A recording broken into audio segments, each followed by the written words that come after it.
going to do the agenda portion of the meeting first tonight, and it will be immediately followed by the public portion. We'll have minutes from the 19th of October, the 2nd and 16th of November 2011. The ordinance on second reading is O-071109. This is going to be tabled until January 18th, 2012.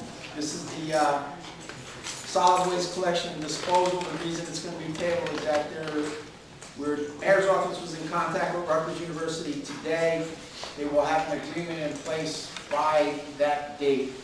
So they say, so we're just going to keep it on to that date and have an agreement on some of the other that they had previously agreed to but have not put into writing yet. So that's why it's going to be held. Ordinances on first reading, O-121101, an ordinance to amend and supplement. Revised general ordinance in the city of Brunswick, bicycle regulations. O-121102 has been pulled at the request of the city clerk. O-121103, an ordinance to amend and supplement. Revised general ordinance in the city of Brunswick, BOCA, Basic Property Maintenance Code. O-121104, an ordinance to accept a roadway as a municipal street, which shall be known as Zebra Way. O-121105, an ordinance to grant an easement to Denardi Realty Company located at 12 Drive. And that's it on first reading. Resolutions R-121101, approve agenda amendments. 02, approve payroll for 11/12 to 11/25/2011. 03, approve restaurant license application. 04, authorize refund for redeemed tax sale certificates. 05, approve amendment of resolution R-091138, an increase in the number of tax appeals. The reasons for this is an increase in the number of tax appeals with DeFrancesco, Bateman, Coley, Yostman, Kunzman, Davis, Laird, and about 50 other people. From $5,000 to $10,000. 06, approve amendment of resolution R-061116. The reason is an additional bus transportation for the summer fund programs with George Dapper Incorporated for $28,000 for $32,225. This does not exceed 20% of the original contract.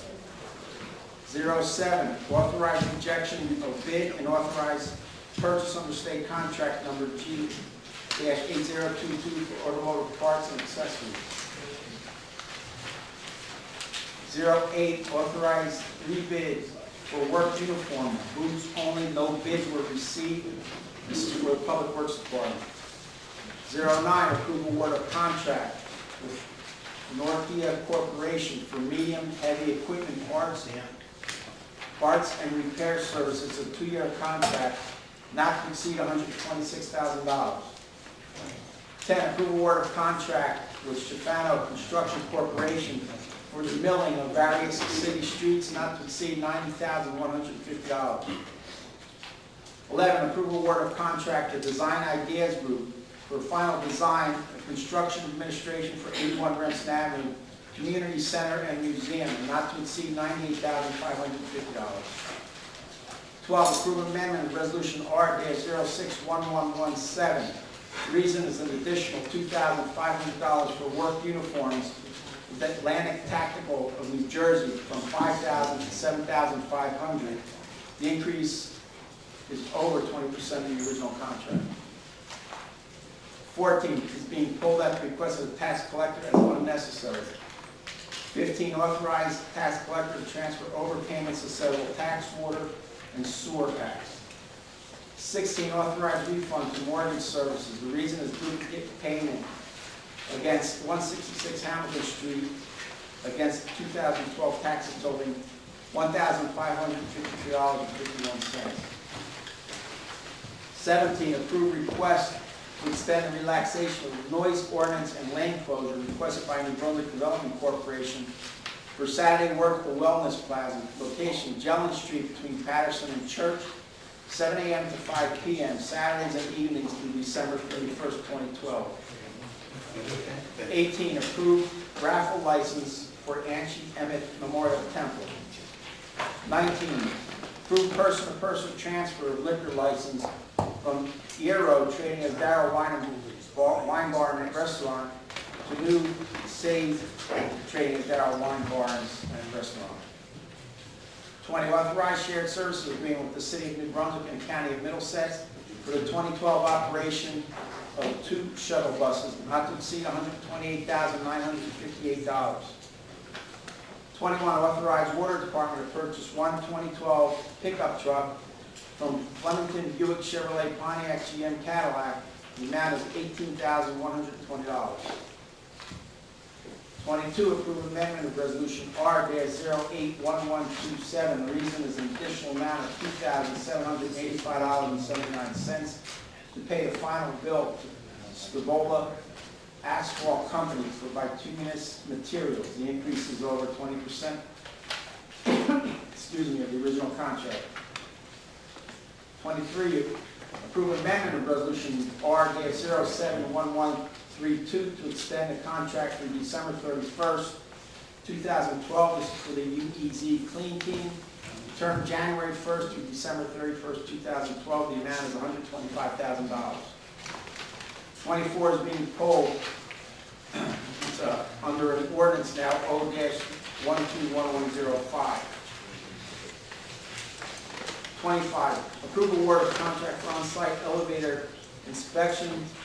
Mr. Lockman, I think there's something on this. Mr. Racine, we're going to ask you to reject and authorize the rebid as the item, the action item for you tonight, as opposed to awarding the contract. Okay. So 25 is going to be pulled. No, we're going to have a replacement resolution, which is going to Oh, we got it. Oh, I'm sorry. ask you to reject and then reauthorize. All right, I got it. Same number. 26, approved budget insertion chapter 159 Urban Enterprise Zone Program. The amount is $825,058.27. 27, approved budget transfers for 2011 municipal budget. 28, approved amendment of resolution R-031139. The reason is a change of vendor from the Research Press Company to University of Medicine and Dentistry of New Jersey for software and equipment for the Division of Youth Services, not to exceed $20,000. 29, approved budget insertion, Chapter 159. This is from the County of Middlesex for a history grant. The amount is $2,500. 30, Joseph and Linda Benedict versus 90 New Street in the City of New Brunswick and others. 31, adopt the 2012 meeting schedule. 32, approved resolution authorizing contract to commit funds to the New Street Apartments Urban Renewal Associates. 33, approve amendment of resolution R-111117, an extension of dates to approve request for relaxation of noise ordinance requested by all county exteriors for removal and replace roofing on the Highlands at Plaza Square. Dates are Saturdays, November 5, 12, 19, and December 3, 10, 17. Time 9 a.m. to 6 p.m. The new dates, January 7th through February 11th on Saturdays. 34, approve award of contract to Carbro Contractors Corporation, Lylebrook, Brunson Avenue Sewer Project, not to exceed $4,681,818. Mr. Hammond, I think. Mr. Council President, on that one, I'd like to ask that you go through the closed session so that I can brief you. And I'd like to point out that in the proposed resolution, in the third paragraph, the number referring to the other bidder is $4,841,177.25. When do you want to do the closed session? That is up to you before you act on the resolution. Okay. All right. And you've got a number of discussion items. I see. The one on there that is on the agenda is our 2012 council meeting schedule.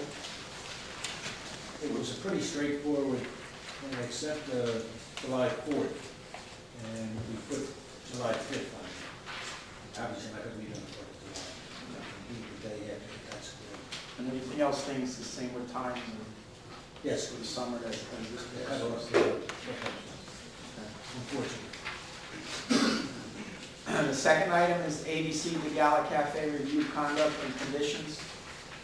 We did one a couple of weeks ago with respect to Contra Cal. Mr. Bradshaw is here tonight representing the Gala. And I think also, I haven't seen them, but I think I also. saw these here. Okay.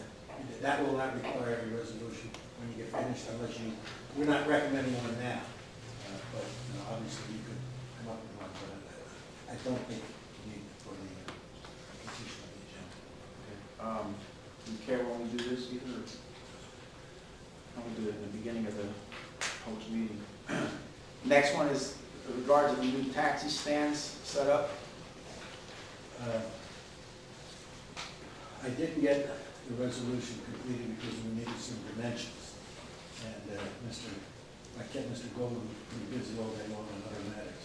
I can brief you on what the working group came up with as far as the recommendations and so on. Yeah, that'd be good. Now, So everybody knows. Yeah, do it now. they are the existing taxi stand on Somerset Street, below St. Peter's Church, would go from being a temporary to a permanent. That's one that starts on George Street and bends around on the Somerset Street. The new one would be on Little Albany Street, leading downhill towards Easton Avenue. And the third would be around in front of the train station, which is presently used only by Yellow Cab, and would now be a taxi stand for Bill 3.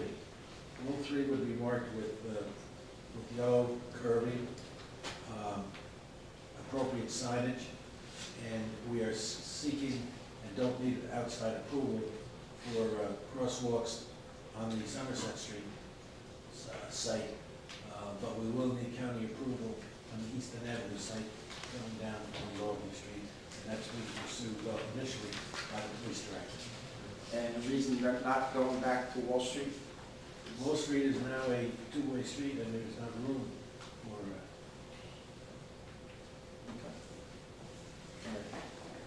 And the last one was the police and fire residency resolution that you had written up, and there was a couple changes that I had requested.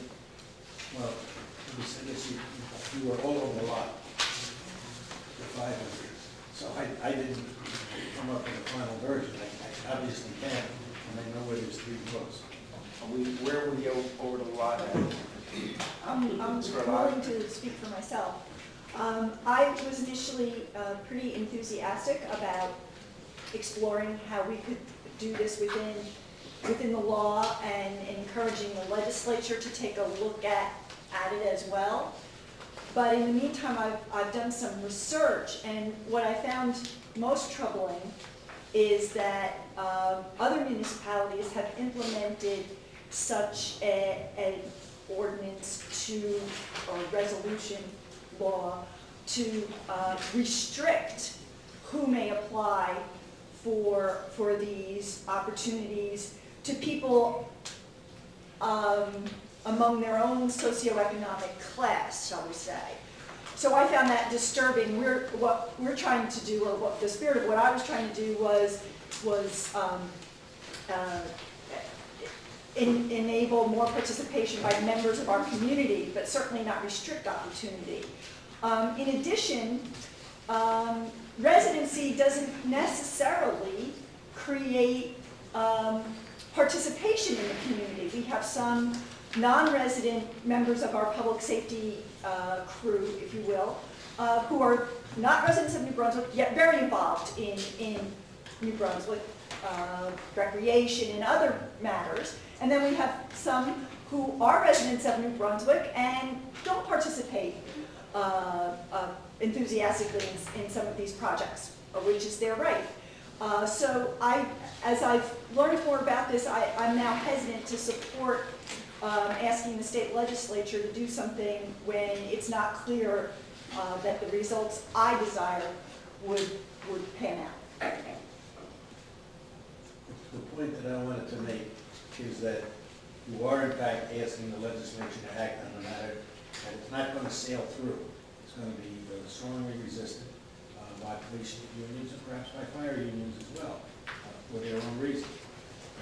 And action in Trenton, as you all know, takes 121 people. It takes a majority of the 80 in the Assembly, a majority of the 40 in the Senate, and it takes the governor. And if you're going to send a resolution out, I think at least ought to have most of you on board before you were scattered as the legislature's likely to be. I had spoke to Ms. Garlotti, so I know, but I was still in favor of doing it with the changes I had, which are taking out the 5 to 7 mile radius and a little other small items. So I still remain in favor of doing this. So I'm not, This lady, I think, would prefer the other, but would support that. And for some reason, I forgot exactly where you and I ended up. We talked about I was in favor of the way you had it read, that was fine with me, but I didn't hear what Mr. Rossini's changes or different. I don't think it's 100%, but Mr. Cook didn't want to have any restrictions. So, and he's not here tonight. What about Mr. Rossini?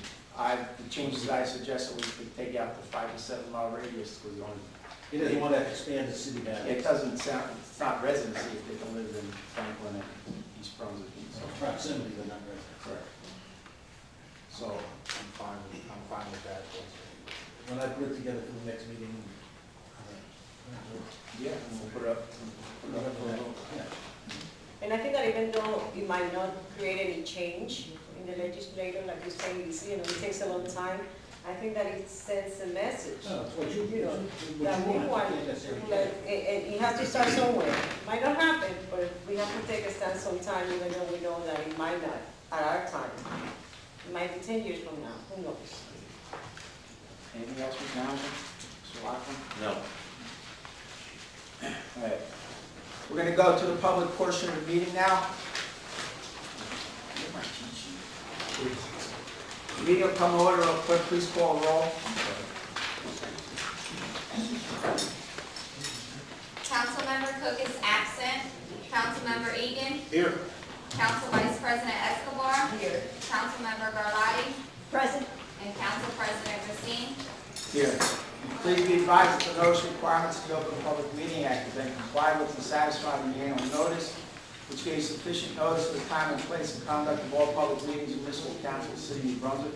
Filed with the city clerk and placed on an appropriate bulletin board in the lobby of City Hall has been transmitted to the official newspaper of the city of New Brunswick, named Read Home News Tribune. Pledge allegiance, please.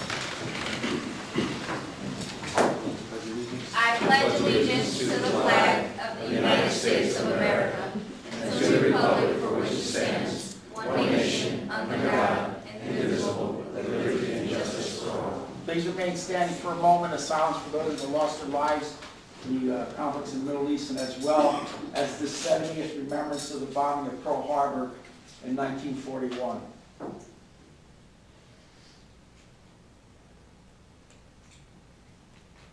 Thank you. I would ask anybody if you have a cell phone on, to please put it on vibrate or turn it off.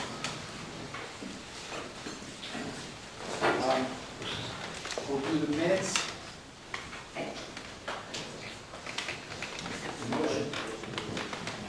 Make a motion to approve the minutes. All together, you want to one by one? I'll do all together. All of October 19th, November 2nd, and November 16th. Second. Roll call. Councilmember Egan. Yes. Councilmember Escobar. Yes. Councilmember Garlotti. Aye. Council President Racine. Aye. At this point, I'm going to entertain the gala. Detective DeBonis here and Mr. Bradshaw. Yes. How about if we let Detective DeBonis go first and lay out anything that's down since his original date of this? Detective? Yes, the Gala Cafe, since April 1st is when the tavern report was issued, and there were 34 calls for service last year for the Gala Cafe. Since April 1st, there were 53 calls for service at the Gala Cafe, 20 for disorderly persons or disorderly conduct, 19 for noise complaints. However, as the months progressed, there were some issues about coming back to the council about possible noise complaints, restrictions, changing restrictions, or modifying restrictions. Since July 1st to the present, there's been 21 total calls for service, only 2 noise complaints. The noise complaints have seemed to drop off. However, there's still activity because of quality of life issues around the area because of patrons exiting basically all at one period of time. In some of the noise complaints we have learned, I interviewed Officer Sievers, who's the primary officer on site.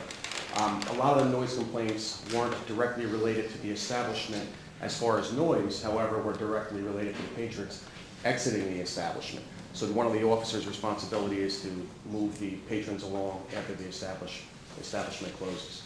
Where we're at now is the numbers have increased slightly, but the noise violations have decreased slightly. That's where we're at right now. The incidents that have increased, what type of incidents are there? Other quality of life issues, if you go on a percentage basis, like I said, there were 34 calls for service last year. Already we have 53 calls for service, and that's from April 1st to the present. Disorderly persons, disorderly conduct, noise complaints. Noise complaints actually have decreased recently, but they've increased earlier in the year. There still are quality of life violations. Mr. Bradshaw? Yes, Patrick Bradshaw on behalf of the Gala Cafe. The focus of my appearance here tonight, Detective DeBonis is talking globally, but in actual fact, what I'm here for is the restrictions that have already been lifted by this council for 2 previous years. And that was to lift the restriction regarding music on Saturday and Sunday nights. It was the latest time that it was done was in June of this summer. You lifted the restrictions. You did so because we appeared, we provided testimony that the bar had effectuated sound dampening devices, so that the relative statistic is the noise complaints. The rest of it has nothing to do with what I'm asking the restriction for. So in actuality, I did the numbers since June. There are 6 noise complaints on the old report that I received, which ended in September, and I'm told tonight from the detective there's 1 more on top of that. So really all we're asking for is the lifting of the noise complaints, which you've already done. You guys just wanted to revisit that 90 days thereafter, and due to a couple of adjournments or busy schedules, tonight is that night. So Question whether it was to be continued or not. exactly. So, I mean, I can't really, and I did ask that Officer Severs, one of the officers that's often stationed there, because one of the requirements that was not lifted, and we're not asking that it be lifted, is that there be a placement of officers there Friday, Saturday, and Sunday nights. I thought it would be relative that he appear to answer any questions you may have, really to look behind the numbers. Now, again, I'm only asking you to focus on the noise, because that's really why I'm here, but a lot of those complaints, and I think it'll be confirmed both by Detective DeBonis and Officer Severs, is that a lot of these call-ins are not founded. So that you can't just look at the number. So if you have any concerns about the noise and lifting the music restrictions, you do have the benefit of the officer here tonight to answer those questions, because he stands out there and he'll tell you, I believe, take Let me see what yeah.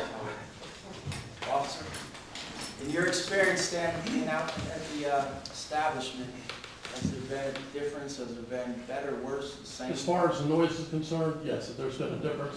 It has decreased due to the fact that I believe the owner, he's soundproofed the place, and you can hardly even hear the music anymore emanating from the establishment.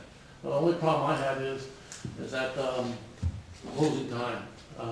Everybody leaves, you got like a bunch of people leaving at one time, and then, people get in the cars, blasting music. I can't control all that. People talking loudly. These other incidents that were cited by Detective DeBonis, some of these others, are these all generated by the bar? Not all the times, no. Sometimes like a noise complaint come in, it'll be a car horn going off down the street, and it's not necessarily coming from a person that's attending the bar or something like that. It could be a resident in the area. Or it could be two disorderly persons out there fighting, not necessarily coming from the bar. Sometimes it does. Or it could be a motor vehicle stop. Yes. Not related to the establishment, just a generic motor vehicle stop outside of the establishment. It will show up in our system as a call for service. In the last 3 or 4 years, there's been some suggestions raised about the validity or authenticity of some of the noise telephone calls that were made. And I wonder if either of the officers can comment on that. I think, yeah, but I think if there's a number of 6, I don't know if that relates to me. I mean, a lot of the calls sometimes are unfounded. I mean, there's times I'll get a call, or they'll dispatch in cars there, there's like 40 to 50 people out there fighting. I'm looking around and I'm like, where's this coming from? And it's nothing. And sometimes the supervisors come by, they check on it too, and, you know, they don't have a problem with what's going on there also. We also had one incident with a specific supervisor where somebody called in a complaint, and the supervisor actually spoke to the caller on the tape line, I believe the front desk, and then the supervisor went to the scene and told him that he was at the scene at that time, and there was no noise, there was no noise and no activity. Outside that can just At that particular time, of course. Is there anybody here from that neighborhood that wants to comment? Yes, name and address, please. I live at 357 George Street, right, that's on the corner. It's on Patterson and George, right? Is that where the? No, this is on. Too far.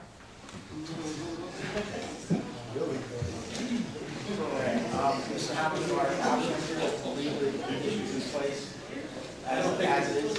I don't think Mr. Bradshaw was asking for anything, No, other other than than you keep the change in the time that you already. which exists as now. Yes, sir. Right, just so, it was resolution 061159, which lifted the restrictions. We're just looking for a blessing on that going forward, based upon the track record. We've already come back 90 days to show you that, so that is what we're looking I for. don't have it in front of me, I'm not at all sure they can either do anything, because they have to continue. I will look at it between now and the next meeting, and if there's something to bless it as some direction. All right. Mr. Bradshaw, thank you. Okay, thank you. Thanks, sir. Going to move on, ordinance on second reading, as I mentioned earlier, O-071109 has been tabled till, Mr. Hampton, will you motion to table this, 318? Unless you want to let it die, yes, sir. Not. I'd like to make a motion to table for the 18th of January 2012. Roll call.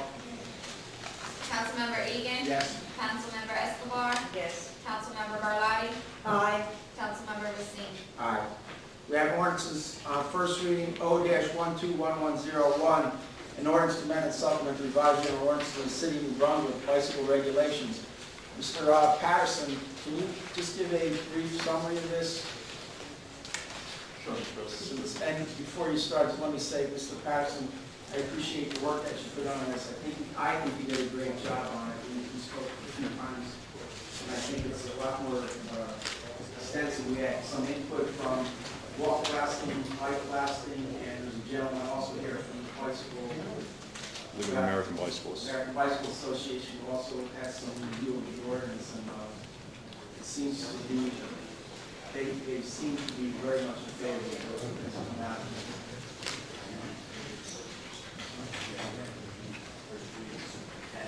No, we're not going to write this one. Try to take a little more comprehensive approach to addressing how bicycles are used in the city. We did some research with some model ordinances, how it's also handled in some other cities, and what the state of New Jersey's bikeway and pedestrian design guidelines are. The proposed ordinance provides that there will be no riding on sidewalks for persons 12 years and older, but if you're under 12 years old, you can ride on the sidewalk, except in business districts. Business districts are defined as portions of George Street, Easton Avenue, and French Street. The ordinance also provides that there are certain safety standards that you have to have a light, a bell, be able to stop the bike.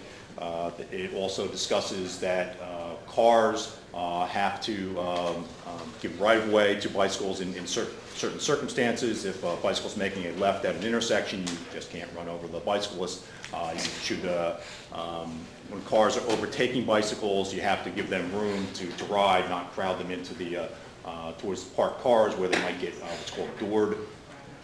And it provides other standards such as that as to how a bicyclist should conduct themselves on the road. And I believe we spoke about sidewalks up at Rutgers that will be governed by campuses of Rutgers and Yeah, the ordinance would exempt an area such as down on Douglas College or up on the College Avenue campus in the interior areas up there where they have pathways and sidewalks which are multimodal. It allows Rutgers on their property to decide how to regulate the cyclists in those areas. So in some places they don't allow it, in other places they actually encourage it to be used there.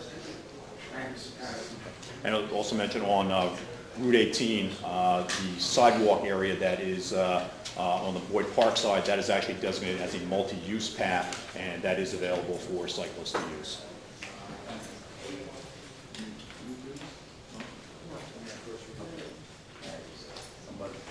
I make a motion, setting down December 21st, for public hearing to be held. Second. Roll call.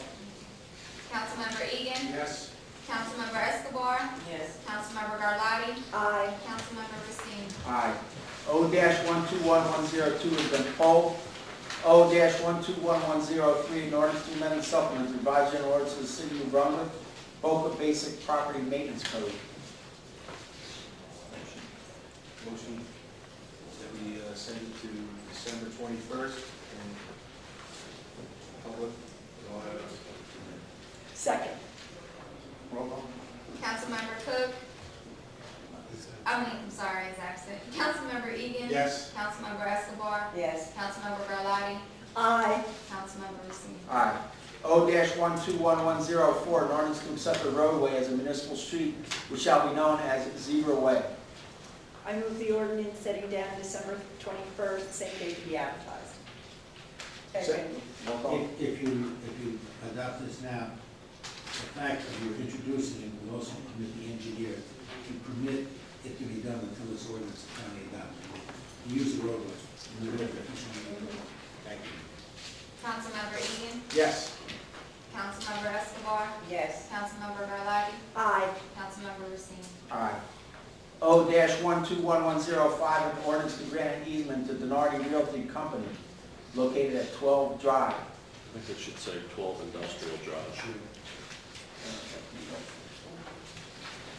I make a motion setting down Wednesday, December 21st for public hearing, same date to be advertised. Second. Roll call. Councilmember Egan. Yes. Councilmember Escobar. Yes. Councilmember Garlotti. Aye. Councilmember Racine. Aye. We have, before we do the resolution, should we go into closed session? Mr. Humphrey? Okay. At this time, we're going to go into closed session to discuss the Wild Brook. There's a resolution on here for the award of a contract, so we're going to do that. I think it'll be easiest with the number of people here for us to go into the council chambers. We will be back. Yeah, I need a motion to go into closed session. Second. Roll call.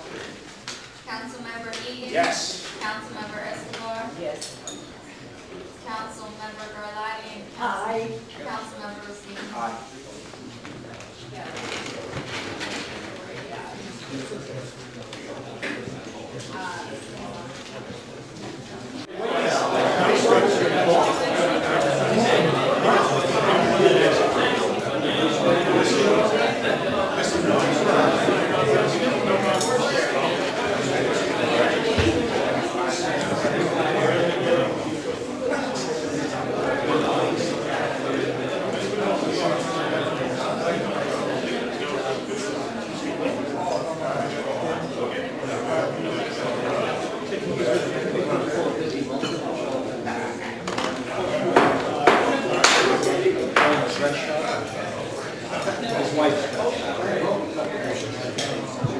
We're going to come back to this session now. I'm going to make a motion to go back into open session.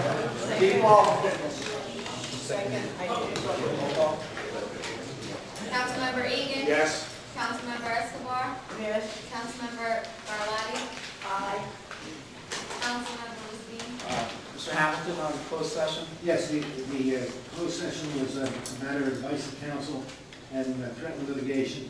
It has to do with the proposed award of a contract to Clark Grove Contractors on the Wild Brook project.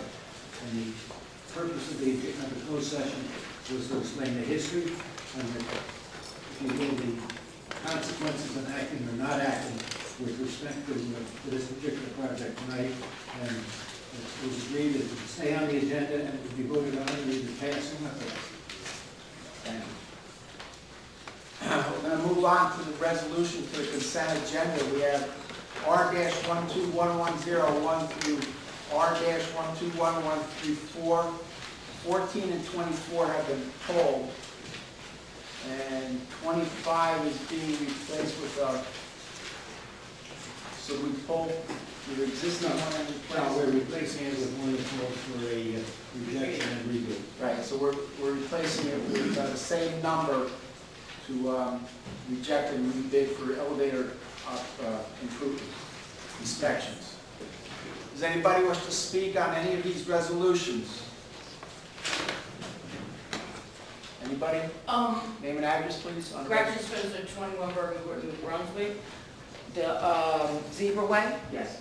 Okay, I hashed it out with Tom and Tom here, but I would just want to get it on record because the police department told me to come down and talk with y'all about it, the stop signs and all that stuff. And You satisfied? not yet, but I will when we have a meeting tomorrow with the housing authority and whatnot. But I just want to make sure everything was going, you know, because, and we, you know, the police department came by, they was asking us about our problems and what we, you know, what was going on out there. And I told them between fighting the gangs and getting this road set up, you know,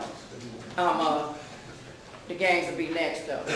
I want to get these roads set up. Okay, good. Okay? Yes. Thank you. All right.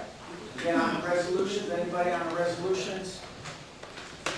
Make a motion to move resolutions? Second? Councilmember, Go ahead.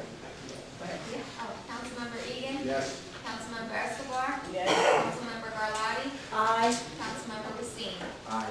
Do you have any correspondence? Yes, we do. Item number 1, Middlesex County 2011 abstract of added and omitted assessments.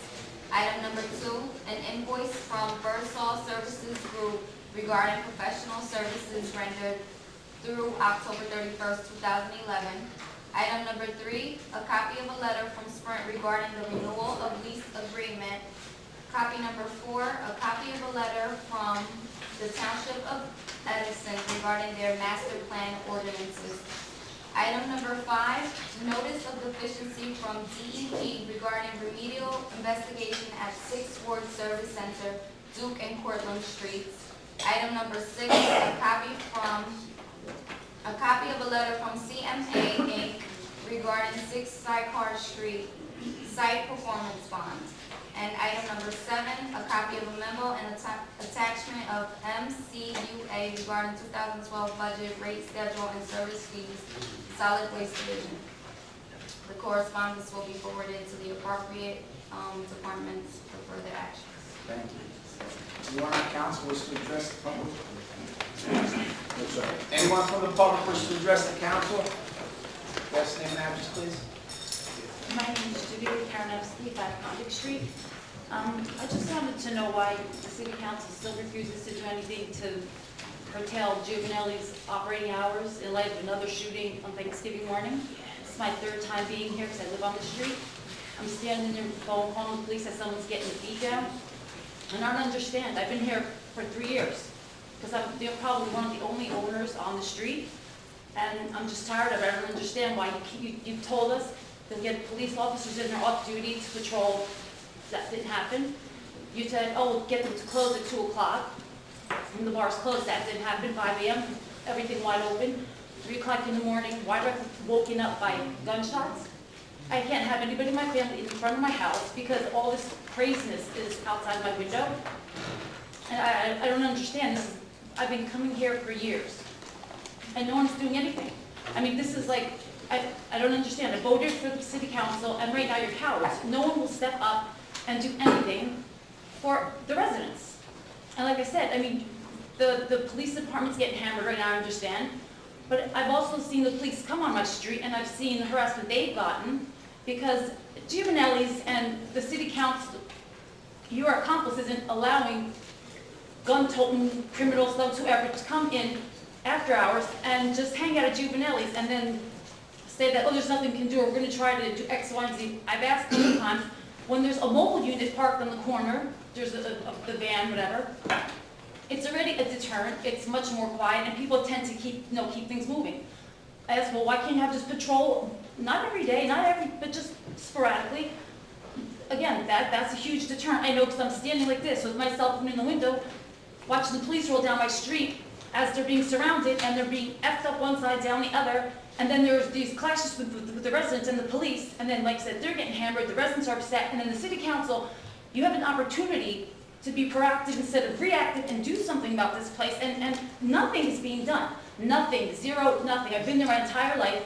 The place was never open at the hours it's open, and for, like I said, on that street my entire life, and the first time I heard gunshots was in the past 2 years. Again, this is the third shooting, and the person get beat, and I know for a fact everybody comes, because people that I work with who are younger than myself, everybody knows that that's the spot to be. The people that were involved in the recent shooting and the people that were hurt, I know for a fact one of the parents who said, well, I asked, well, why are they there? 3 o'clock in the morning, why are you here? Because everybody knows Juvenile is the spot to be. That's the only place that's open. I mean, the bar's closed at 2. Why can that place not be closed? Lights out, everybody gone. Why does New Brunswick have to cater to all the problems of all the surrounding townships? And then the police department is, like I said, hammering, oh, they're bad, they're rogue, they're tactics. Well, personally, I really don't care if that's what they think, because if that's keeping me safe, then so be it. Why are you walking around New Brunswick 3 o'clock in the morning with a gun? Why are you urinating on my house? Why are you pulling into my driveway? And why are you blasting your music? And then when I tell you, excuse me, can you please just move off my property and go home? I'm told, I can't say what I'm told. But, it's like, I'm told, well, I should leave, or they can do what they want. I call the police come down, the police have a problem. And like, again, I just don't understand it. And like I said, people from outside think New Brunswick police are tough. I'm happy. Then that means that they're tough on crime. Because you know what? They're here to serve and protect us. I'm a resident, like I said, I voted to city council. You all work together. Why are you not doing something to protect them a little bit so they don't have to be put into that situation, or they have to run into the situation? And like I said, it makes no kind of sense. Until it's not a matter of when, or it's going to happen again. And what? When somebody gets shot, who's like an innocent person who's not supposed to be there, maybe a police officer, maybe someone from my family, somebody, then what? Then you are all held accountable, because I'm sitting here for years.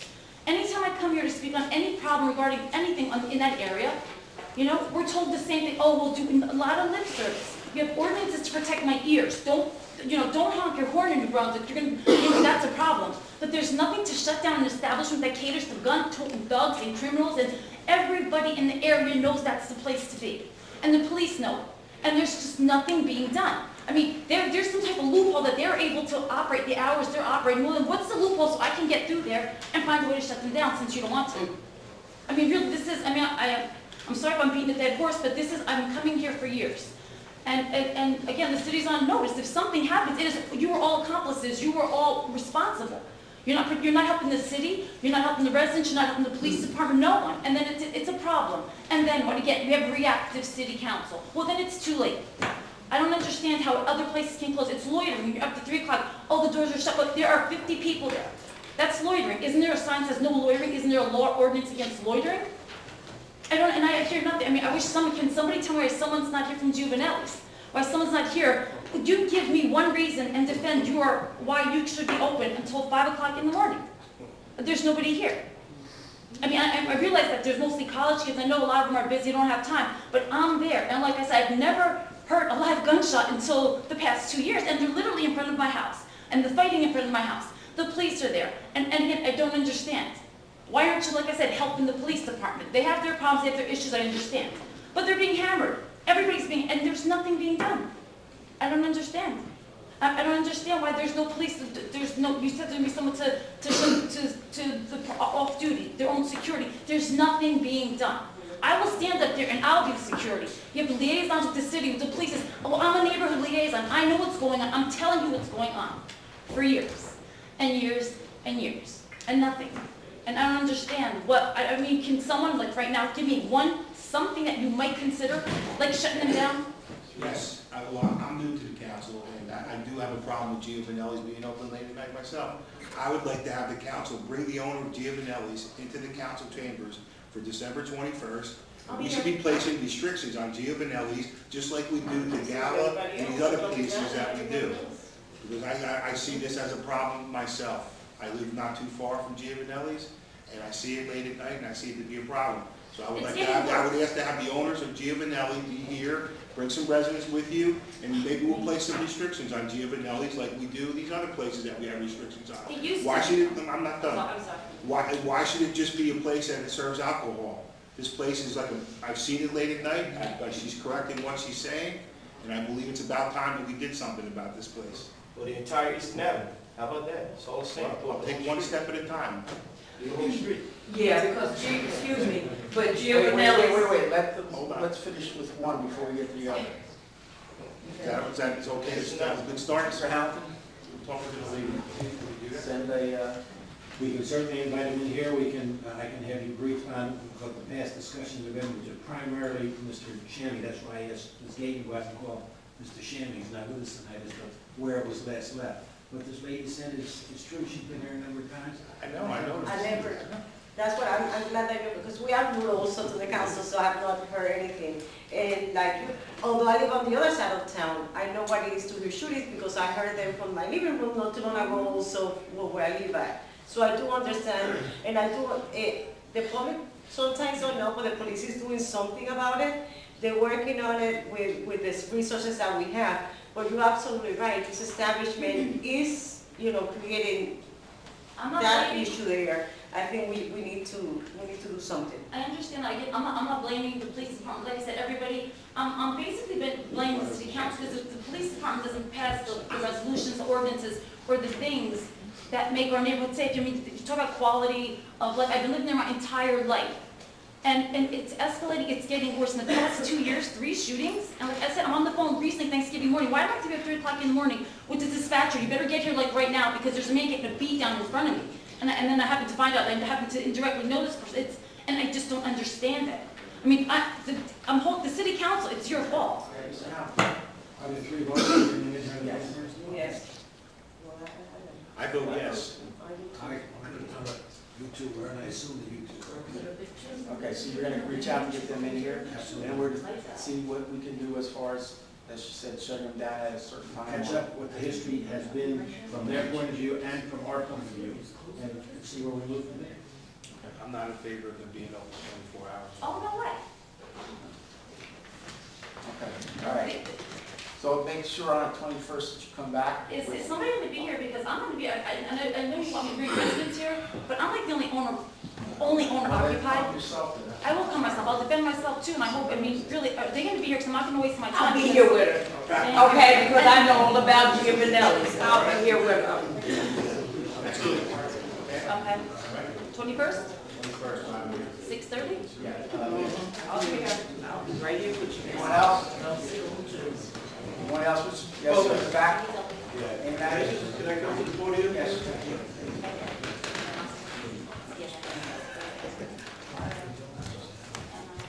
My name is Reverend Keith Jones. I'm Kevin Jones' identical brother. We're identical twins. Some of you may not know, some of you might know. I know this is not a Board of Education meeting, so I want to let you know I was fired by the Board of Education. I was called a nigger by Richard Kaplan, Jack Hummer. Let me just go. I got a few things here. Put dates on this too, Mr. Jones. I have all this stuff right here, sir. I have the police report where I went down to file a complaint against Richard Kaplan. It took me 3 days to file a complaint against Richard Kaplan. I went down to the Brunswick Police Department. I stayed there for about an hour. Officer Dominguez came out and said, Keith, I didn't know you was here. I couldn't get in. So then he says, he goes in and he comes back out and he says that, Keith, your case has been assigned to Officer Joseph Nieves. Joseph Nieves was at the hospital visiting somebody in his family. So therefore, I stayed there a whole hour. I couldn't file a complaint. Thursday, Joseph Nieves was off. So I couldn't start a complaint on a Thursday. Friday, he tells me to meet him down at the police department, and I was there for 3 hours just to file a complaint on Richard Kaplan. 3 hours. But I just, the court case is already over. It took 1 year before it went to trial in Holland Park. They moved it to Holland Park because of my brother. So when we got to Holland Park, the judge ended up throwing my complaint out and threw Richard Kaplan's complaint out because my attorney, Theodore Campbell, didn't put notice or didn't file notification to Richard Kaplan's attorney, Mr. Lefke.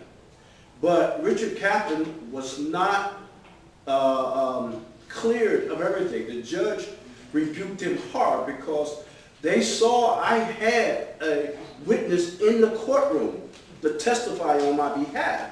But being that my lawyer screwed up, they told my witness to go home. The other witness, Andre Byram, was right there when Kaplan said what he said to me. He was scared to come because he didn't want to lose his job. He said, Keith, I'm sick. I can't afford to lose my job. Well, let me go through real quickly, because I still haven't told us when this was. Put this in. Okay, gotcha. I filed a claim on June 18, 2010, the complaint. It took a whole year before we went to court in Holland Park. Okay? Well, let me go through some of this stuff real quick. I know Jack Hummer worked for the New Brunswick Board of Education. He was in charge of buildings and grounds. Was or is? He was making $100 grand a year. He quit. He went to Pennsylvania where he lives. Lost a job in Pennsylvania, calls back up the superintendent or whoever. They brought Jack Hummer back, created a position, and gave him a $60,000 raise. He left at 100 grand, came back at 160, with no certification for personnel.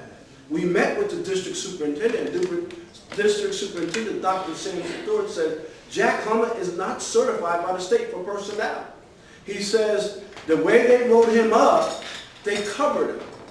But what he's actually, what they put on paper and sent to Trenton is totally different from what he's doing. I told the district superintendent, I said, you need to come down and see what he's doing. He's in charge of personnel with no certification. Real quick. I just wanted to get this off of me because I'm getting sick now. See my eyes red? I haven't had a good night's sleep in almost 2 years. Right? Here's another guy. Allegedly, this is the superintendent's neighbor. They brought him in, Manfred Rudolph Feldman, started him off at $71,000 and maintenance. Right? Then he turned around, he only stayed here for a month because the other maintenance guys was jumping on him. How in the world you could come here and start off at $71,000? We've been here for years and they'll make $71,000. Right?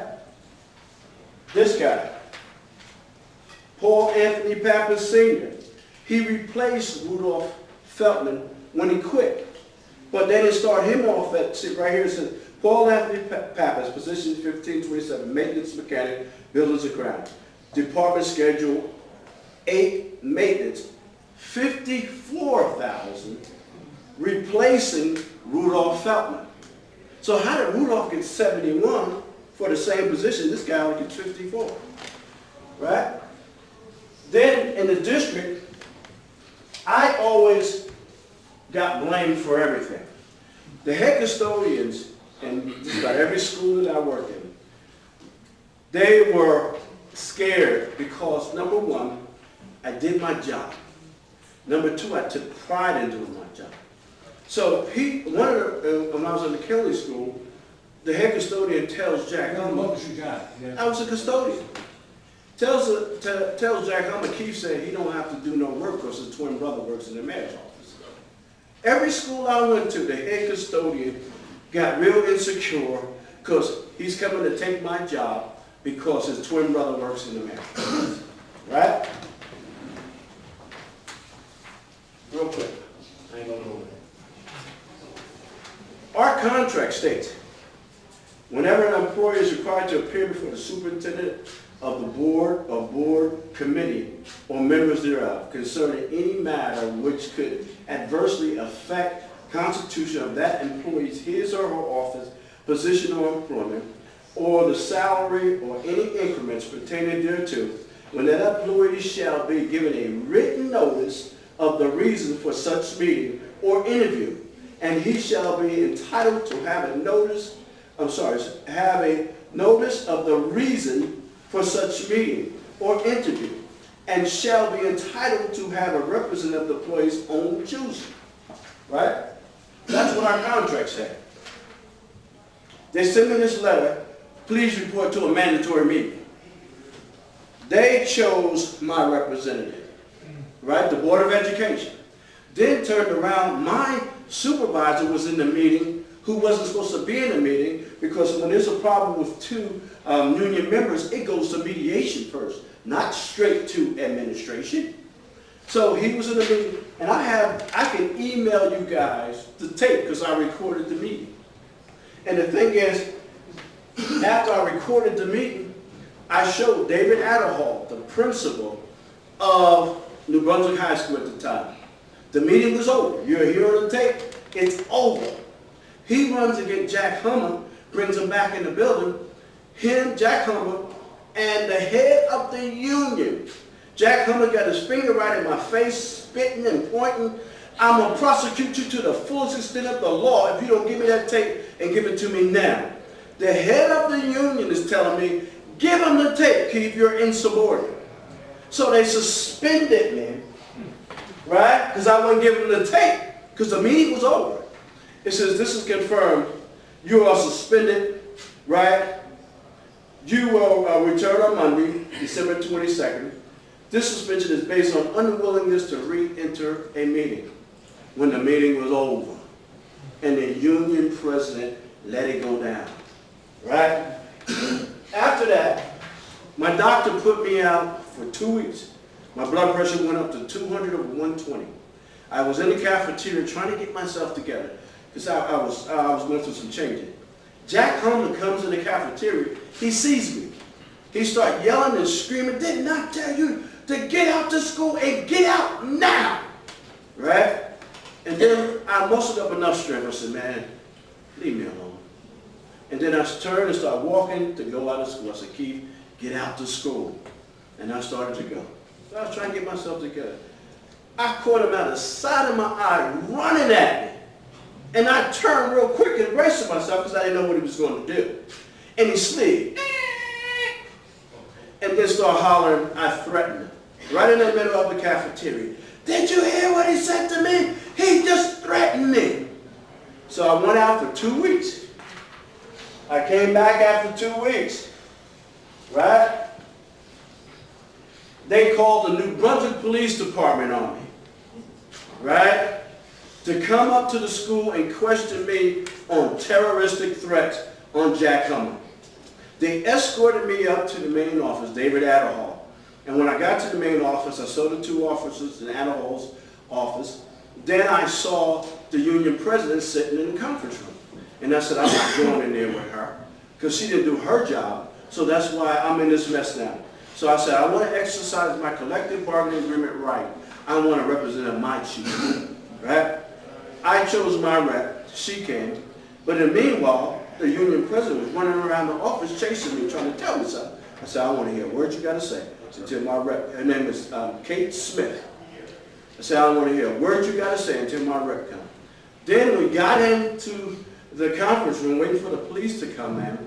She turns around and says, Keith, I've been trying to tell you, this was all done by George Hendricks. George Hendricks told Hummer to file terroristic threats charges on you. But she said, I want to tell you this too. They're just coming here to try to shake you up. I said, shake me up? They coming to play games? So they came in, they were serious. No, didn't crack a smile, started questioning me on terroristic threats. Richard Kaplan was supposed to have been his eyewitness.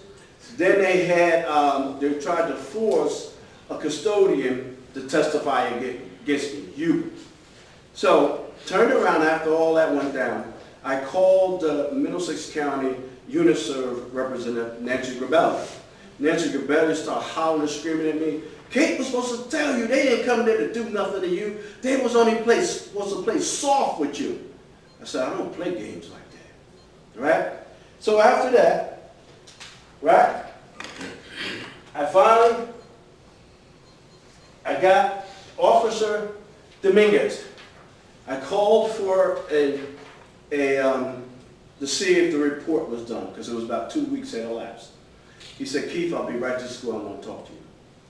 And he came up to the school, he told me to get in the car, he apologized to me. He said, Keith, I was only doing what I was told to do. Then I talked to Brother Gaten, Charlie's brother, because he was the other officer. And he said, Keith, I'm sorry, man. We were only doing what we were told to do. I said, I don't believe this. So then turn around, Richard Kaplan comes up to the school and laid me out in front of 2 witnesses. Right? And then he stood there with his hands on his hip for about, go ahead. Huh? What do you mean he laid you out? Verbally or physically? Verbally. He called me all kind of names. He stayed there with his hands on his hips just like this, like, say something to me now. I'll fire you today. I didn't say one word back to Richard Kaplan.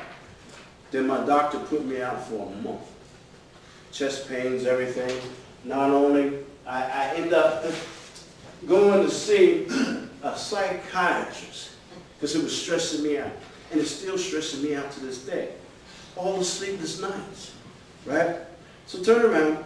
While I was out the month, I finally got in touch with one of the NJEA representatives of the state. And she got me to see Nancy Oxfield, the lawyer for the NJEA. I met with her on February the 10th that year. Her report came back February the 20th. She puts in her report, and I don't know if some of you know this. Contrary to most people's beliefs, it is perfectly legal in New Jersey for an employee to harass an employee. Employees have no legal rights to be treated fairly or justly.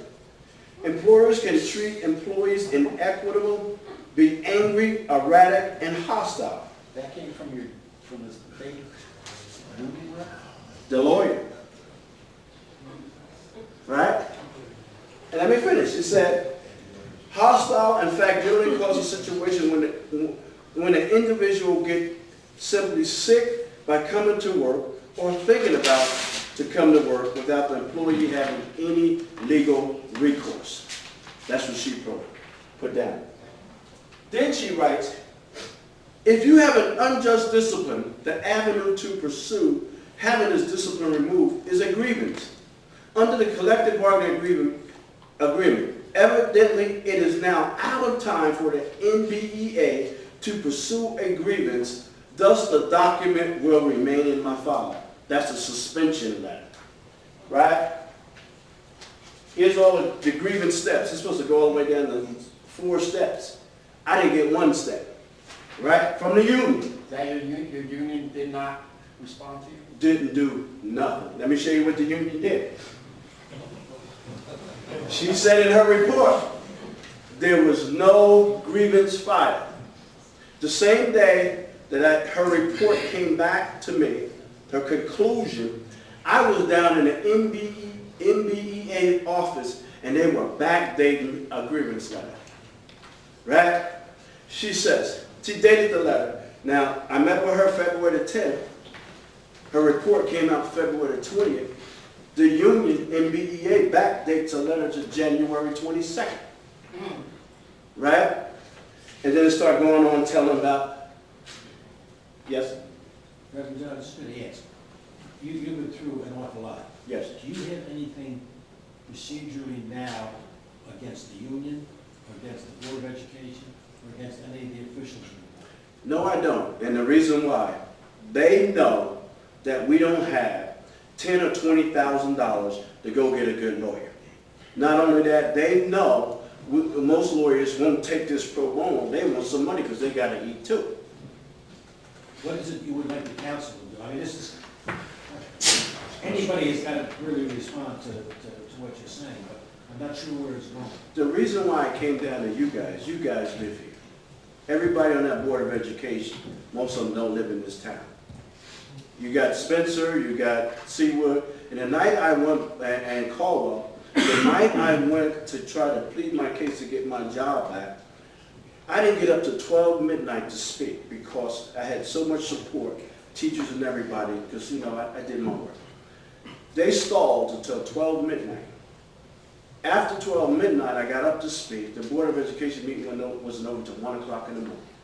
And I did say this to Mr. Kaplan. I said, Mr. Kaplan, I understand Jack Hummer's your friend. I see you every morning in Hungry Peddler eating breakfast together. He hollers at me, "You're a liar!" in front of everybody. Right? But let me get back to the union. They backdated a letter for January 22nd, like they got the grievance in on time. Let's see. This is the grievance. I don't have to read the grievance. January 22nd, and Kate Smith signed it February the 20th. The dates don't match up. Right? This is somebody been taking $50-something out of my check every month. And this is the type of representation I get. Right? Then after that, I was the acting head custodian in Brunswick High School for 2 years. When they put the new guy up there, they changed head custodians. I trained him. Santos Sevilla, I trained him. After I trained him, he came up from elementary school with the same mentality of an elementary school. The high school was a different animal. The kids ate their food and didn't throw their trash in the garbage. We had to do that. So he came up with the mentality that he didn't have to do no work. He sat in the back watching porno, right, on his computer. He was already brought up on charges for sexual harassment. On Nubia, who's now the head custodian at Paul Robeson, they gave her the head custodian job to shut her up. Right? So after that, he was out when I came back after a month. I filled in to do my job like I always do. Now, they send my timesheet because you get $40 stipend a day after you do your work, you know, as the acting head custodian. They sent my paper back and told me they weren't paying me. So now, the rules change. Now it's done by the, what's this guy's name? It'll come to me. But anyway, he changed the rules because now they're all jumping on me now. Right? So after that, right, we go through those changes to try to get my money. Then I was working in the school. I got hit in the head by this vent I was working on. Gave me a concussion. They took me out of the school by ambulance. Right? After they took me out of school, it was nobody in the school to approve me to go to the workers' comp doctor because everybody was on spring break. So turn around, I had to use the rest of my sick days. I used 12 or 14 the first time. I used, I don't know how many the month I was out, and now I had 3 sick days left. So turn around. After that, Kate Smith tells me I'm going to talk to Jack Hummer, and I'll make sure your sick days get put back. He didn't do it. I was in so much pain from the concussion. I called Denise Gerald, who's the secretary for Buildings and Grounds. She says, Keith, I said, look, I called ASOP, I have no days, but they owe me 3 days. When they put them back, can you please take a day and deduct it from that, and I'll take the other days.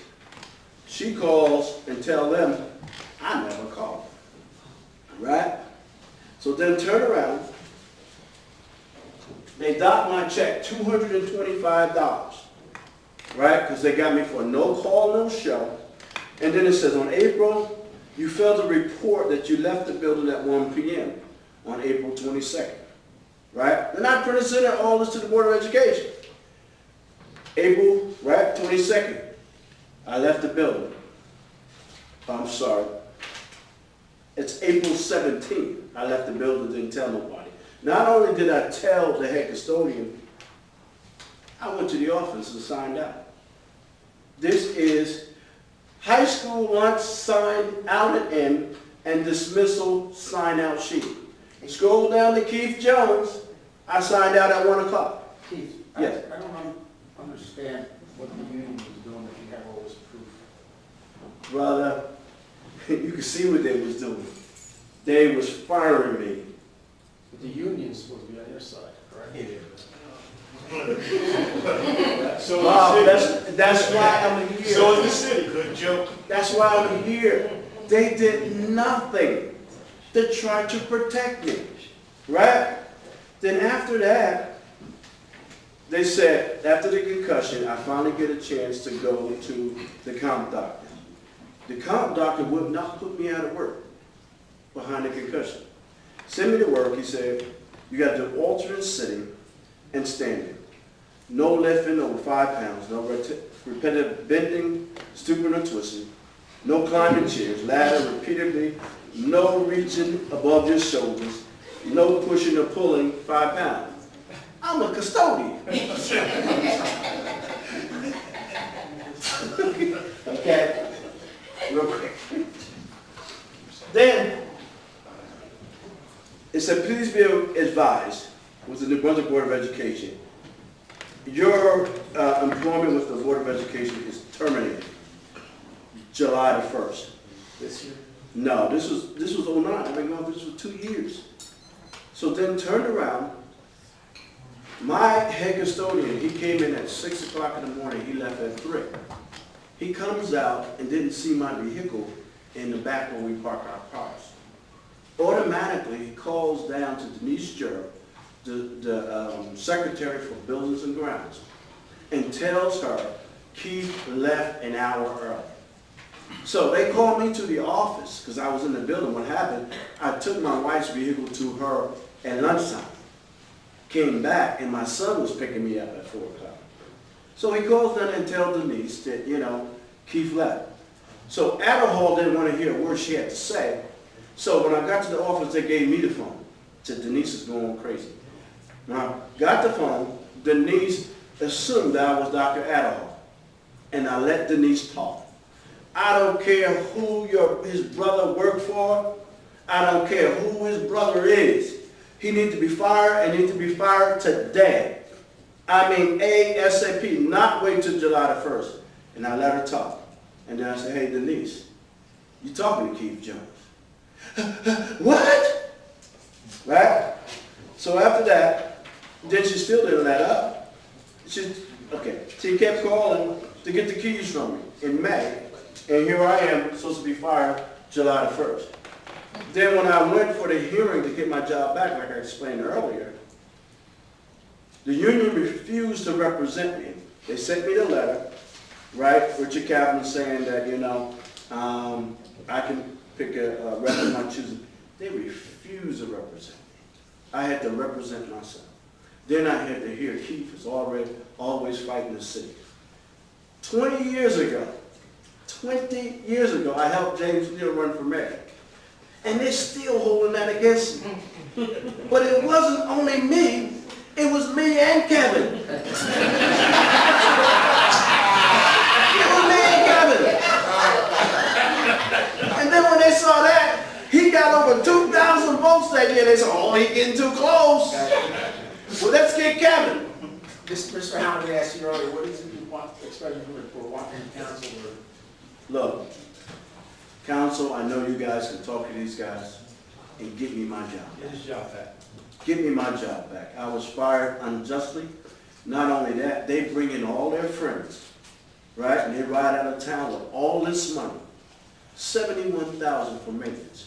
John Hummer gets a $60,000 raise with no certification. 60 grand. You know what they started me off a New Brunswick resident all my life? My son was the quarterback of the first state championship team ever. He was on top of the world, right? They started me off with $19,000 a year with all my experience in cleaning. After 5 years, I went to $31,000. My next jump was supposed to be a $10,000 raise, go to $41,000. But they can bring all their guys in here and give them a ton of money at taxpayer expense. Thank you for your time. I appreciate it. Hey, give me your email address. Anybody that wishes to do so? You got my phone number? Yeah, I got your phone number. I can email you the tape, and you'll hear the whole tape for yourself. Okay? Thank you very much. Mr. Neal, name and address, please. James Dale, 113, Bush coming out here. I'd just like to say that Reverend Jones' defense is I followed the case being at school, 130, followed the case to Home Park, and I heard the judge of the credibility issue. The judge didn't believe him, didn't believe what Kaplan said either. Kaplan made $230,000 a year, over $20,000 a month, while the poorest person in the school system make $19,000 a year. New Brunswick is the only school system in the county. North Brunswick, South Brunswick, and East Brunswick are university schools. And this is the only school system where the white community do not send their kids to the school. And that makes me wonder what kind of school. We don't have a band, we don't have major science at that high school. The School of Science and Technology should be there, which I've been running for mayor since 1986, and that was one of my ideas, to put the Science and Technology School here. But just to say, Reverend Jones is a good family man. All his children are well at graduated school. They well behaved. I compliment him all the time about how well behaved and a nice family that he has. When he came to me, it was just a little thing. I said, "Look, I can't see why you just can't sit down and work that out." But that was one of the issues that I was going to talk about. I had three, and that's one. All right. Let me just say, you don't have to, I know, Keith. Right. I agree with what you There's said. something wrong with the school system. I've known every superintendent since 1969 that I graduated from that school, and I've known every superintendent up in Kaplan. There's something wrong up there. It seemed to be a cash cow to pay folk. When I look at the list of people who work there and the salaries of people getting paid $20,000 a month, that's how I do my bills, $20,000 a month. I would love to be making $20,000 a month, you know, while these people are making $19,000 a year, even as a policeman. I mean, you know, so it seemed to be a real problem here in the city of New Brunswick across the board. The reason I'm here and dressed up is because of what the young lady was talking about, the shootings. By my house on Joyce Cummer Avenue, between Joyce Cummer and Baldwin Street, there was a shooting over the weekend, late at night. And it woke me and my wife up, and I know what a gun sounded like. It was, you know, and I could, you know, I looked out the window and said, my God, you know. I didn't want to go outside to interfere, because if I go outside, you know what I'm dealing with here in the city, right? But I stayed, I waited the next day, and the little Spanish girl, she's about 7 years old, and she goes to a cute little girl, right? There was bullet holes in the window, and she was scared to death. And the lady that lived next door, Irene, who called all the time, right? She's 80-something years old, used to work at the school, right? She's scared to death. And my question is, I don't want to go on and on, do we have a plan to deal with this? Is there a general plan? We have shootings all over the place, right? I have not spoken to the director, but I will speak to the director. So Do we have some type of plan? I And I noticed that I have not spoken to the director. From what I understand, that the patrols have been increased, but I'll find out for you. Yeah, because they sent me here, you know, because everybody's scared on the block. And I notice when I come to the meetings, you have all department heads here. Why isn't the police director They here? have a representative who's the captain. But all other department heads are here. We're paying him over $20,000 a year counting his pension. The people are complaining. He should be the first one here, the answer to the public here. I agree, I don't disagree. And be one less policeman here. We have one more policeman on the street, rather than, and have him sitting here, so he can answer to the public and be responsible. The other thing is, my last issue is, that I was reading in the newspaper about the elections, and I believe that one police officer voted illegally in the elections from 2005 to 2009. I ran in the mayor's election in 2006. I'd just like to know the status of that election. I don't know, Mr. Hamilton, whether that's something with the county. Yeah, he voted in the 2006 election. Yeah, I would just Was the margin of victory one vote? Doesn't matter. Well, I know you were going to say that, but it's integrity of the election. It's integrity and credibility. It's like we have to sit out someplace else to get credibility for something, right? And people, and the voters, that's what Dr. King, McEvers, and everybody fought for. If you don't have, I know what you do an election. but I just want to bring that up because I know what I'm going to do. The county. Right, I just wanted to bring it up because I know what I'm going to do. But the thing is that we have a lot of problems in the city of New Brunswick. I go to the Board of Education meeting. Everybody used to go to the Board of Education meeting too. That's $170 million a year. North Brunswick budget is about 100 million. They're a band, university school and everything. South Brunswick is a university school, about 120 million. How can we have 170 million and don't have nothing? Don't have nothing. And even with Piscataway, and then the white community, I'd like to ask you, because you were defending the school system. And I graduated from New Brunswick. I was Reverend Jones's football coach. I graduated in the school system myself. Why don't the white community in New Brunswick send their I children can't to answer that. I the went school to the system? school system. Because you were protected and say it's one of the best systems I was not around. protected by anybody. But I'm just saying, come election I was time, not protected by anybody. I don't want to argue with you, but come election. You know that's true. You know I wasn't protected by anybody. I know your family. Huh? I know your No, family. you know I wasn't protected. And I know your father is why I learned how to stand up, because he would tell me to stand up. See, people from New Brunswick that actually live It was a in... little different back then. Yeah, well, people that actually live in New Brunswick care about the city, and they behave much different than those who don't. When I look at the expenditure list of people that donate to these campaigns, and I look at the addresses, then I see the problem. Anybody else? Real quick. Gentleman in the front, name and address, please. Termel Pittman, 291 Senior Street, New Brunswick, New Jersey. I'm just, just listening, and I see Keith Jones. He's crying for his job. That's all the man wants is a job back that he was making $19,000 a year at. And I look at you guys' faces. Now, mind you, I'm not the most intelligent person in the world because I graduated, I went through New Brunswick High School, school system too. But I look at you guys' faces and I see the lack of compassion. One person sat on their phone, another person rolling their head. This man needs his job back. He has a family, 3 kids. I said we work on a plan immediately to get him rehired at that $19,000 a year job. Now, you're saying they got a $170 million budget, and New Brunswick has never had a blue ribbon school system. The only one blue ribbon school system is Woodrow Wilson, and that's in the neighborhood of Mayor Jim Cahill. So I think that's appalling. And the young lady, to bring the owners of Giovanelli's here, I think would be a major mistake. Because now you're only pushing the problem somewhere else. You get this small business owner to shut his livelihood down and push the youth back where you want to go, Remsen Avenue, where there's been gun shooting forever.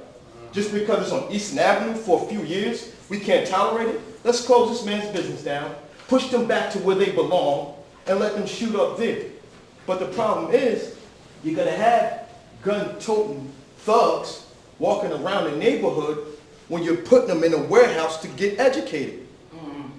What do you think that's manufacturing? What do you think these gun-toting, you think they wake up and become, no. We're manufacturing these people. And then we're ridiculing them and we're criticizing. All I heard was we're putting extra patrolmen out there. We're putting more police presence out there. But you're manufacturing them and then you're arresting them after you manufacture them. I say we put a problem together aside from just arresting these young men. They don't have any programs. They've never had programs. So let's stop increasing the police force and hiring these officers to get extra money that you get from the state and police officers to do absolutely nothing. I say we put more programs for these gun-toting thugs and these young children that are stuck in the warehouse. I say we implement that program. Thank you. Anyone else? Yes, sir, in the back. My name is Joseph Alada, the manager of All Brunswick Taxi. I would like to talk about the taxi stand. What I believe, a year ago, we were here in the city hall, you promised us that we cannot go back to taxi stand. And Mr. Neal, I believe he was with us, he requested written notice about this promise. You told us, and the lady, I'm sorry, I don't know your name, you were the head of the council meeting. You told us that we keep our word. And today I'm hearing about different spot of taxi stand. I would like to know what's the benefit of Wall Street to make it two-way. There is a problem that can be in the future when the building open and all the store, apartment open. We can have a lot of cars coming in and out. If somebody coming from Albany up Easton, now they can make a right turn to get in the parking there. You cannot imagine 7 o'clock in the morning, about 30, 40 cars together trying to get in the parking there. The one who's coming from Albany up from Holland Park, it kind of slow down the traffic and kind of cause traffic all the way down to Holland Park. And Eastern Avenue, it's two-way, up and down. Why we don't make it one way in from Somerset and Ward, the way how was it before, in, get in the parking deck, and when you leave to Eastern Avenue, you make a right and you go up, and you bring us back where we were before. Because all train stations in the United States, their taxi stand, it's next door to the entrance to the door of the train station. If you want to move to Little Albany, people that have to cross the street, and all we know, Eastern Avenue, it's a lot of traffic. There is public safety concern here. And you put us back when construction started. We suffered. We lost income because our spot in the front and the main entrance in the front. And we did it until the building finished. And we saw that we cannot come back to our original taxi stand. And now we hear about different scenario. What's going on here? That's the proposal from a group. Mr. Halpern, had a comment? I was only going to say that the traffic flow is one that was established at the time the planning approval was granted. I assume there was an input from the Traffic Commission. Certainly the planning board fixed it. It's not written in stone, but that's the way it is right now. With respect to the promise that you say was made some years ago. Not even 1 year. When? Not even 1 year, less than 1 year. We'll look at the minutes, and if a promise was made, the council will have to consider what to do. I don't remember sitting here and hearing anybody make a promise other than that they would make sure that you had a place to operate. Maybe I'm wrong. I'm not saying wrong, but we heard that we can go back to our original taxi stand at that time. And I believe Mr. Neal, he requests written notice from you, and you respond that you have your word and you honor your word. And this is how we are dealing. Well, Mr. Halpern said I'll take a look at it and see if it's there and deal with it then. Other issue about the illegal taxi.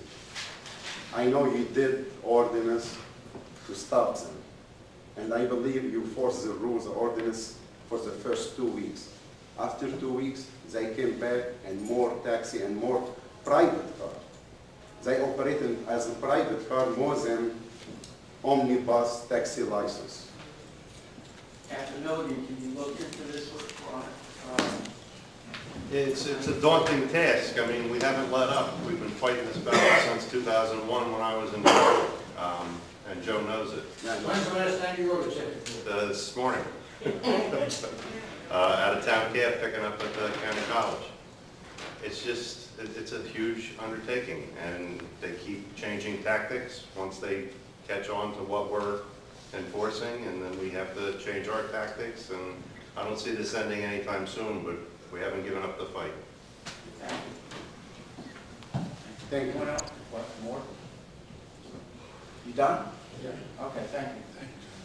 Other people have not spoken. The guy way in the back, did you have a couple? Hi, my name is John Simo. I'm a student at Rutgers University. I've been working on a campaign to ban plastic bags at the university. We've been trying to get support, and throughout the student community, the support is astounding. It's pretty much everyone we speak to about this gets on board. We've also spoken to the administration, and they're a huge fan of this idea too. It's actually not, it's a very easy thing to do in cities in the United States where it's been done. There's been 0 complaints when the plastic bags are removed from the city.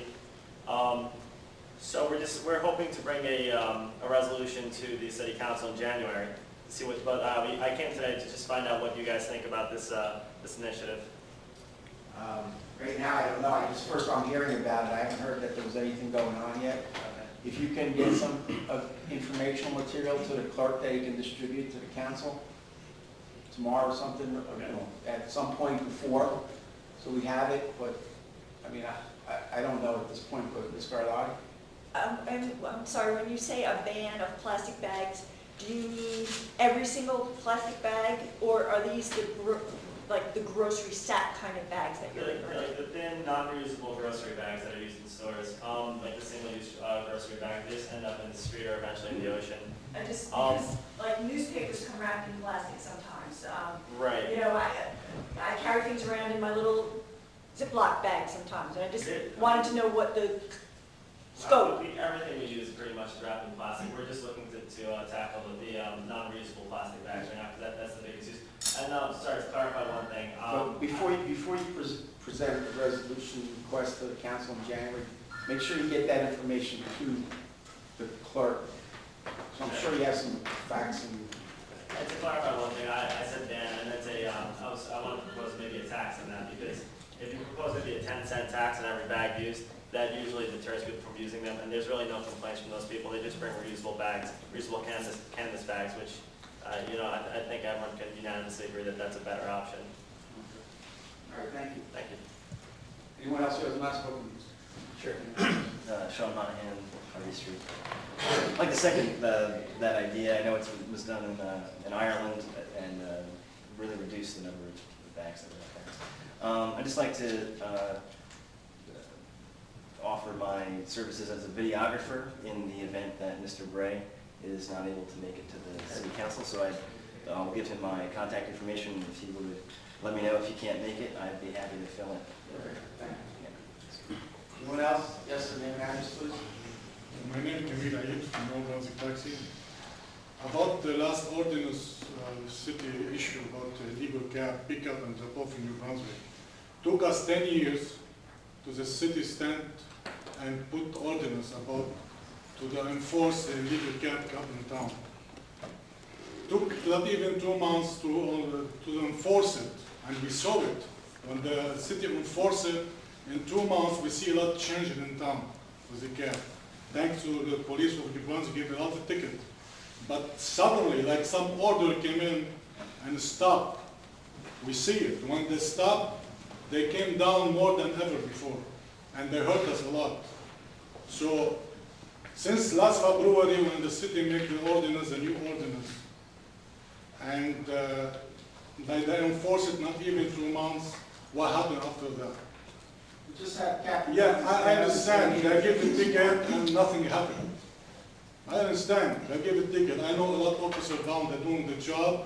They give a ticket and nothing happened. They go, they change the van, they change the driver license, they came back in town like nothing happened. So this is the only city, and we walk in the city since a long time ago. In only township. I go to Highland Park here. I'm not going to Highland Park across the bridge. Well, we have an ordinance in place. Nothing. Let them go to Highland Park. You don't see one of them now. We have an Why? ordinance in place. This has been like a long time ago, long time. 10 years the city made one ordinance against illegal cab. About the Wall Street, about the cab stand, let the New Brunswick police go stand there and see the traffic, what's going to happen when the building, the two-way and all the traffic is going to happen in Eastern Avenue.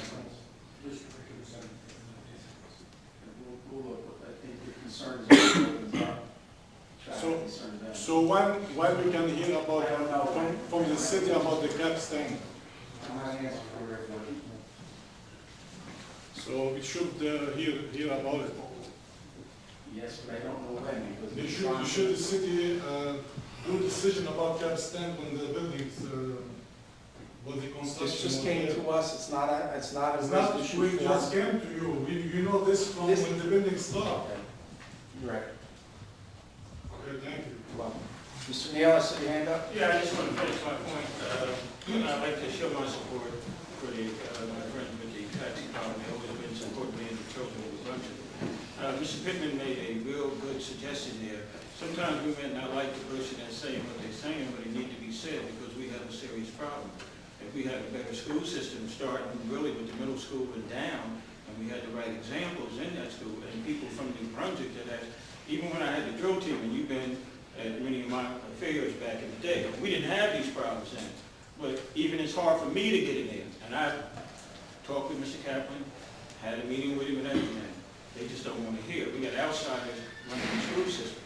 Now, if we're talking about bullying and gangs, when you see children go by example, what they see, you know, and if we don't have those examples and that love and direction for them in the elementary schools and the high school, that's why I became a cop. because the cops in New Brunswick, Mr. Selby, your father, you know, there was a policy that we weren't gonna let children fail. But we got a lot of outsiders in here from other towns that don't feel the same way. Their whole thing is to think that they blue on television and they will run folk down. So we got, it's the way we think. I don't want to go on and on, right? Because a lot of people slip notes in my door and I'm a busy man. One issue that I want to make that's really, really missing here, we had an opportunity to do it. We don't have an African-American female on the police department. And we have had opportunity. That's after 6 years, that job pay $103,000, $104,000 a year. Now, being that we have police departments in the area and people that got, because they always change the rule to do what they want to do rather than going turn the list upside down. Remember, McGreevy said, what's up is down and what's down is up. And we had an opportunity to get us an African-American female. Right? If you're bringing in people from Trenton and Newark that got laid off, I'm quite sure there were some black females that got laid off too. See, so do we want to do it? It depends on who's driving the car. I mean, whose city is this? I mean, sometimes I feel like an outsider in my own city. So whose city is it, and do we really, really, really want a healthcare city? Let me tell you one thing I learned about the healthcare, about the School of Science and Technology, and it worked. My sister's in the hospital now, and she needed a kidney. And I'm up in that hospital, and everywhere I go, I'm going to look. And there's 2 kids up in there, because I've been hammering the school system about the School of Science and Technology, because I look for results. I mean, what are we getting for our money? And there's 2 kids up there who are nurses. One black fella and one Hispanic. And they're taking care of my sister. And I said, my God, I need to say this. Because all we want to do is show kids shooting each other with guns, and then the whole thing, all right, where the guns come from? All right, the whole thing when I read the papers, okay, we're going to see if the gun was involved in another crime. Well, wait a minute. See, I go farther than that. How did the gun get here? See, how did the gun get here? That should be the main thing, you know? So we don't go all the way. We go where we want to go so we can continue to keep the bait out there to play our little mental game with folk instead of building them up. We need people that actually live in New Brunswick, because I know everybody on that council. As a kid, I grew up here, and that's the only reason I was successful, is because your parents encouraged me to be something. And a lot of them are dead and gone, and I still live for them. And I'm not going to stand here and tolerate innocent people, especially children, I'm not perfect, to be messed over because somebody else got a little ego to play their little mental game. Whose city is it? Awesome. Anyone else?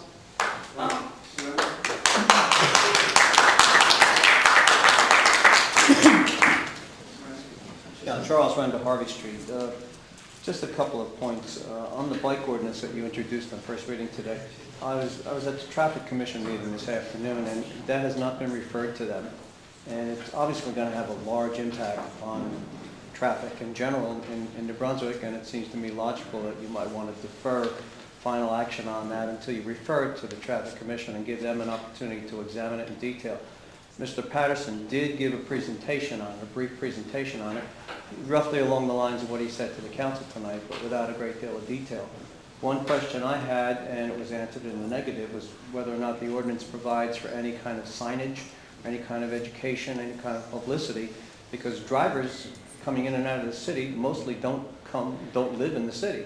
The likelihood that they're going to know that they've got to allow a 3-foot path for bicyclists, the likelihood that they're going to give a right-of-way to a bicyclist turning left in front of them is practically nil. I think you're going to be putting a lot of bicyclists in danger. I think, you know, the ordinance is, what I know of it so far, sounds like it's an improvement, great improvement over what there was. But it sounds to me like the local input ought to be put into it, and maybe we ought to have the Traffic Commission take a look at it. Their next meeting, as you know, will be the 1st of January, the first meeting in January, the same day as you, which means that they would then need time after that, unless they're able to meet before that and give you some input. But I seriously suggest that you can give some consideration to sending it to them. Thank you. Second item is the resolution number 130. I probably should have questioned it when it came up under consent, but it basically, the description tells you nothing at all. Nothing at all is an understatement. The description on the agenda simply says Joseph and Linda Benedict versus 90 New Street and the city of New Brunswick et al. That doesn't tell you anything. I read the actual resolution, and it says there was a lawsuit, there was discussion, it's been settled, we authorized the mayor to sign it.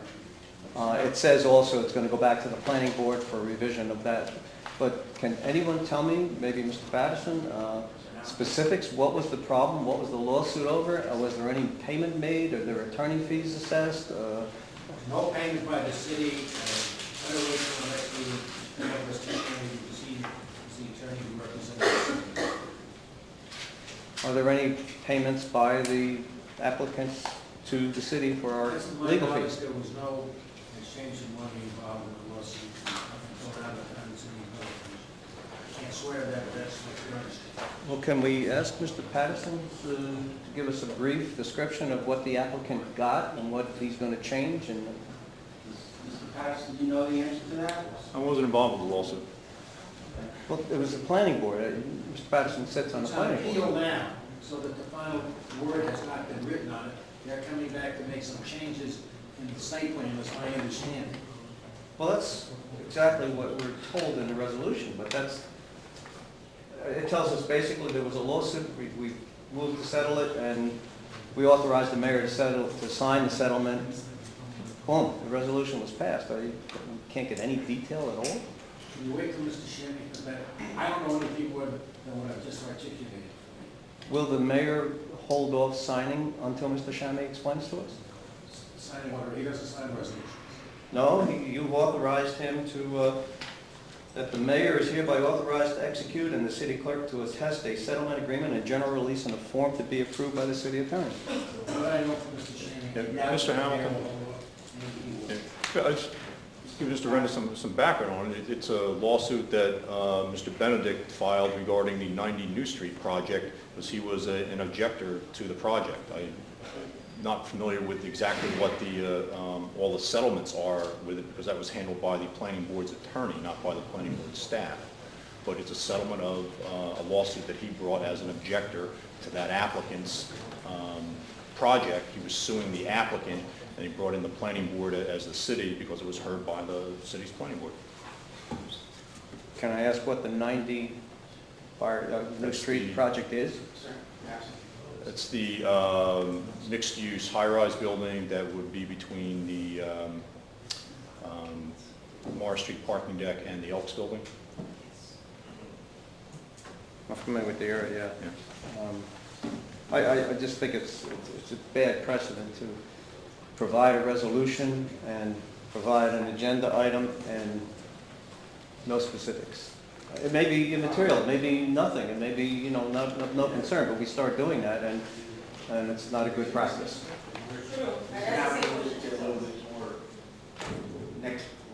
Next time, it is a little bit light. And basically, the council, 4 of the council members have authorized the mayor to sign something they know nothing about. I would really like to see it deferred until at least the next meeting we get some explanation, if for no other reason than precedent. And my third item, keeping in line with the Board of Education, and we have a liaison to the Board of Education here, I think, Mr. Lucien, are you? Okay, on November 27th, there was a legal publication in the Home News Tribune that basically said that the Board of Education finds that it no longer needs the 5 or 6 lots at 176 Commercial Avenue that it bought for a specific purpose, which is unspecified. And since they no longer need it for the purpose for which they purchased it, they're authorizing it to go to bid at a minimum price of $350,000. Does anybody know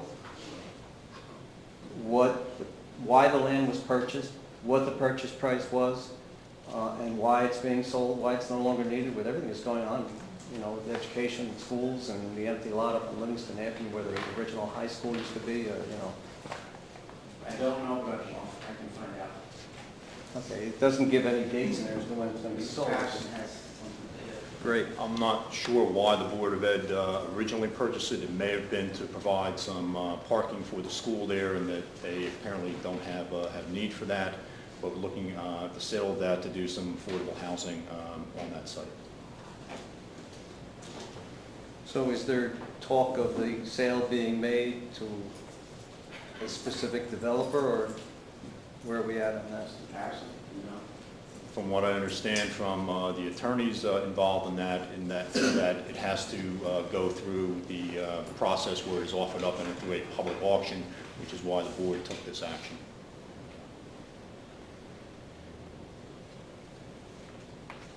I guess, thank you very much.